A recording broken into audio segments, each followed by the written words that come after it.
Sayang betul Abu Thalib dengan Rasulullah SAW ini. Sampai ketika Nabi diangkat menjadi Rasul, sayang pun tidak berubah. Pernah Abu Thalib ini diintimidasi Pak oleh orang Quraisy. Kau suruh enggak keponakan kau itu berhenti? Enggak juga dia berhenti berdakwah. Kami akan melakukan tindakan kekerasan. Tapi kalau dia mau berhenti, dia mau jadi raja Arab, kami jadikan dia raja. Dia mau harta, kami jadikan dia orang paling kaya. Kalau dia mau perempuan, kami carikan perempuan kami yang cantik. Tapi Rasulullah mengatakan, bulan, matahari diletakkan di kedua tanganku ini, tidak akan kuhentikan dakwah ini paman. Maka kata Abu Thalib, lanjutkan dakwahmu nak, aku yang akan membelamu. Jadi Abu Thalib sendiri yang membela dakwah Rasulullah. Hasilnya apa yang didapat Abu Thalib Pak? Kelaparan selama 3 tahun, makan daun, karena orang Quraisy memboikot keluarga Bani Hashim. Pokoknya jangan ada yang ngasih makanan ke keluarga Bani Hashim, jangan ada hubungan pernikahan, sampai dibatalkanlah pertunangan antara anak Abu Lahab dengan putri Rasulullah Ummul Kulsum dengan putri Rasulullah Zainab. Batal semuanya.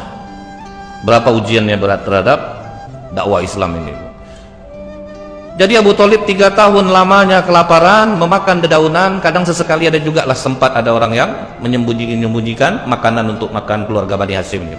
Tapi rupanya begitu dilepas pemboikotan terhadap keluarga Bani Hashim, ini ada peran seorang kafir Pak. Namanya adalah Mut'im bin Adi. Ini orang, sampai kata Rasulullah waktu menawan tawanan perang Badar, aku kalau sempat Mut'im bin Adi yang datang kemari minta dilepaskan 70 orang tawanan ini, aku lepaskan mereka. Karena besar juga jasa Mut'im bin Adi ini Pak. Tapi dia bukan Islam, jasanya besar terhadap Islam.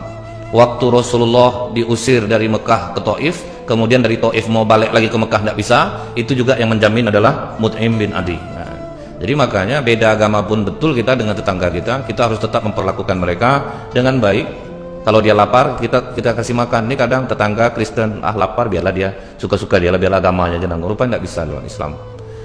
Tetap kita harus berhubungan baik kepada orang di luar agama kita, kecuali dia mengganggu atau memerangi kita. Nah, jadi Mut'im bin Adi inilah yang menjamin waktu itu lepas pemboikotan keluarga Bani Hashim. Tapi beberapa hari sudah lepas Pak, mungkin terkejut perut Abu Thalib dapat makan yang normal lagi, jatuh sakit.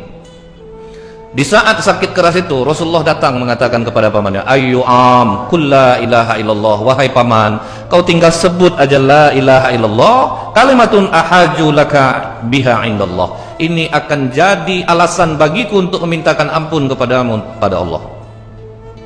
Dibujuk oleh Rasulullah, tinggal mengucap la ilaha illallah aja paman, udah masuk surga kau paman.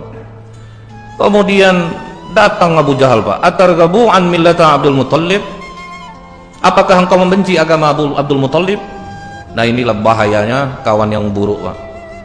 Lemah jadinya hasutan yang baik di saat kalau ada hasutan yang buruk datang.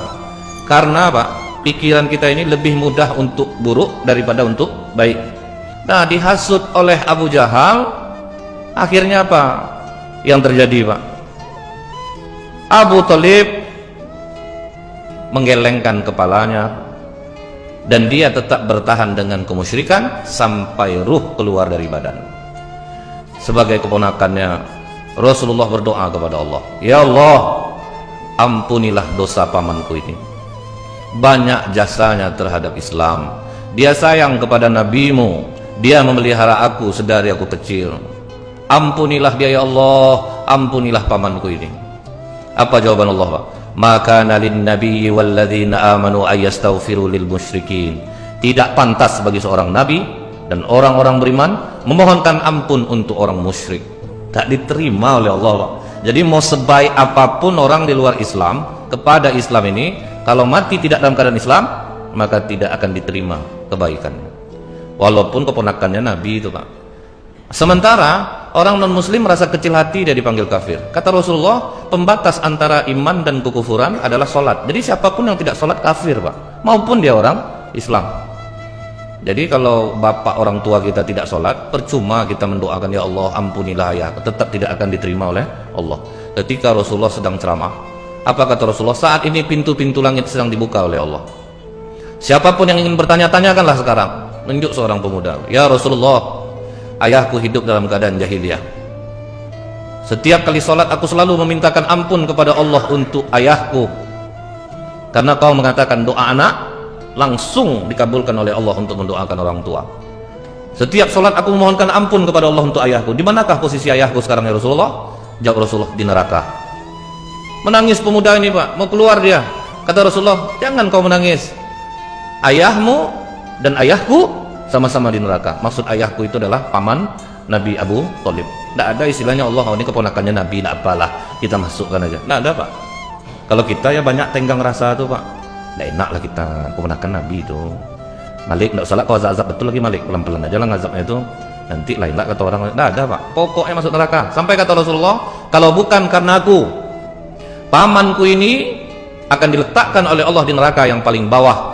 Tapi Allah hanya meletakkannya di neraka yang paling ringan. Bertanya sahabat, bagaimana neraka yang paling ringan itu ya Rasulullah? Dipasangkan sendal neraka di kaki, mendidih otak di kepala. Itulah azab neraka yang paling ringan.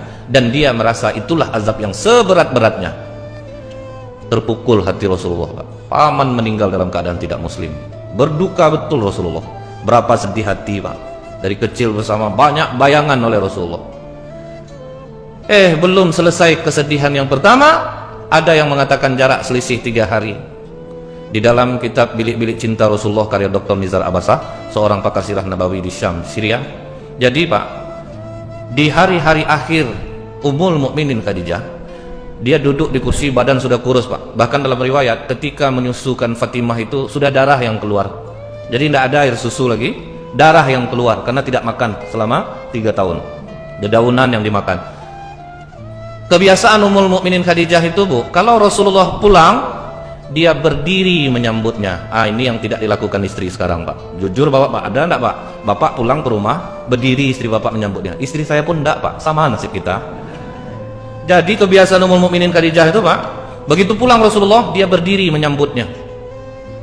Nah waktu hari-hari terakhir Ummul Mukminin Khadijah itu Pak, dia mau berdiri menyambut Rasulullah, tapi badan sudah ringkih Pak, sudah menggigil, tidak sanggup lagi untuk tegak. Langsung dikejar oleh Rasulullah. Duduk saja Khadijah, jangan kau berdiri, duduk saja Khadijah. Langsung menangis Ummul Mukminin Khadijah. Dalam tangisannya itu Rasulullah bertanya kepada Ummul Mukminin Khadijah, menyesalkah engkau bersuamikan aku Khadijah sampai engkau menangis? Dulu kau perempuan terkenal dan dipandang orang segan kepadamu. Semenjak kau menikahi aku, hartamu habis, kau tidak lagi dihargai orang. Maafkan aku Khadijah. Apa kata Ummul Mukminin Khadijah Bu? Aku menangis ini bukan karena itu ya Rasulullah. Aku melihat perjuanganmu masih panjang, sementara hartaku tidak ada lagi bisa untuk menolong dakwahmu. Jika aku mati ya Rasulullah, dan kau akan menyeberang lautan untuk berdakwah, tolong gali kuburku, susun tulangku satu persatu, jadikan jembatanmu. Kemana mau cari istri macam ini Pak? Inilah Bu yang membuat Rasulullah nyaris tidak menikah setelah kematian Ummul Mukminin Khadijah. Rasulullah memang tidak mau nikah lagi Pak, tidak mau menikah lagi. Cuman anak 6 masih kecil-kecil Bu, Zainab, Ummu Kulsum, Qasim, Abdullah, Ruqayyah, Fatimah, masih kecil-kecil. Maka keluarga mencoba membujuk Rasulullah, nikahlah, karena Rasulullah memang sudah tidak mau lagi itu Pak. Tidak usahlah, biar aja aku seperti ini, karena berat. Banyak betul kenangan dengan Ummul Mukminin Khadijah, karena banyak keluarga yang menyuruh-nyuruh, sudahlah ya Rasulullah, kau sibuk, ini anak tidak ada yang memperhatikan. Akhirnya Rasulullah menikah dengan perempuan yang paling tersiksa di awal-awal Islam, yang suaminya meninggal ketika hijrah ke Habasyah. Siapa perempuan itu? Saudah binti Zam'ah. Berapa umurnya? 65 tahun. Jadi istri kedua Rasulullah, nenek-nenek Pak. Jadi kalau ada orang mengatakan Rasulullah kuat nafsu ya, kalau kuat nafsu mending anak gadis dinikahi Rasulullah, istri yang kedua. Tapi Rasulullah memilih nenek-nenek Pak. Saudah binti Zam'ah itu badan tinggi besar. Kalau aku, kata pengakuan Saudah binti Zam'ah, kalau aku sholat malam di belakang Rasulullah, begitu aku ruku, hidungku di punggungnya. Berapa tingginya itu? Hidung Saudah itu di punggung Rasulullah. Itu kadang yang membuat Rasulullah tertawa mengingat Saudah. Dia agak humoris orangnya Pak. Jadi kalau Saudah binti Zam'ah ini orangnya agak kocak. Jadi kalau dia bilang sama Rasulullah, apakah berdarah hidungku Rasulullah? Karena setiap kali ruku, hidungnya di punggung Rasulullah, tinggi, besar. Jadi istri kedua Rasulullah nenek-nenek, yang ketiga baru Aisyah Pak. Itu tandanya Rasulullah bukan berdasarkan hawa nafsu. Inilah yang menyebabkan istri-istri Rasulullah sangat sakit hati sama Khadijah, terutama Ummul Mukminin Aisyah Pak. Apa kata Ummul Mukminin Aisyah Bu? Aku tidak pernah bertemu dengan Khadijah, tapi aku sangat cemburu kepadanya. Karena Rasulullah ini, Bu, pernah dia duduk berdua dengan Aisyah. Di antara istri-istri Rasulullah itu, Pak, yang paling paling enak diajak Rasulullah cerita hanya Aisyah. Jadi istri Rasulullah itu, Bu, memiliki talent yang berbeda-beda, Pak. Kalau Zainab kecantikannya sama dengan Aisyah, bukan Zainab anak Rasulullah, istri Rasulullah Zainab binti Jas. Kalau Saifiyah binti Huyai yang paling enak masakannya, itu tidak ada lawannya, Pak. Sampai Aisyah pun cemburu dengan masakan Saifiyah. Tapi yang sering diajak Rasulullah curhat Aisyah, yang sering turun ayat ketika Rasulullah di rumah Aisyah. Apa kata Rasulullah kepada Aisyah? Wahai Aisyah, maukah kau mendengar ceritaku? Mau ya Rasulullah. Ketika aku menerima wahyu di Gua Hira, alangkah takutnya aku melihat Jibril dalam rupa aslinya. Menggigil aku Aisyah, lari aku dari atas bukit itu, pulang ke rumah. Aku berteriak di luar rumah, selimuti aku, selimuti aku. Selimut tidak ada. Khadijah langsung memelukku Aisyah. Tentram hati aku, rasa sakit hati Aisyah, Pak. Jadi dalam hadis ini, Bu, posisi kepala Rasulullah menyandar, langsung Aisyah melepaskan. Udahlah tua. Nah, gitulah kira-kira, Pak. Itu aja cerita Khadijah. Untuk apa juga disebut perempuan tua yang sudah tanggal giginya tuh? Sampai begitu kalimatnya, Pak. Tanggal gigi maksudnya, Bu, udah meninggal, ngapa juga disebut lagi? Bukankah Allah telah menggantikan yang jauh lebih baik daripada Khadijah? Di antara istrimu ya Rasulullah, semua sudah dipeluk oleh laki-laki. Aku sendiri yang enggak. Aku lebih cantik daripada Khadijah. Aku lebih baik daripada yang. Masa kau cerita Khadijah terus saja sama aku? Apakah langsung dibujuk-bujuk Rasulullah, Aisyah? Sama sekali tidak, Pak. Tutup mulut kau Aisyah. Tidak satu pun di antara kalian yang bisa melebihi Khadijah. Dia membenarkan aku di saat orang mendustai aku, Aisyah. Dia bantu aku dengan hartanya di saat orang tidak ada membantu aku. Jadi tutup mulut kau, jangan kau ngomong soal itu. Seperti itu untuk Khadijah. Dibela, Pak. Nah, jadi Bu, itulah sayang Rasulullah kepada pamannya, kepada Ummul Mukminin Khadijah. Inilah yang disebut dengan tahun kesedihan, Pak.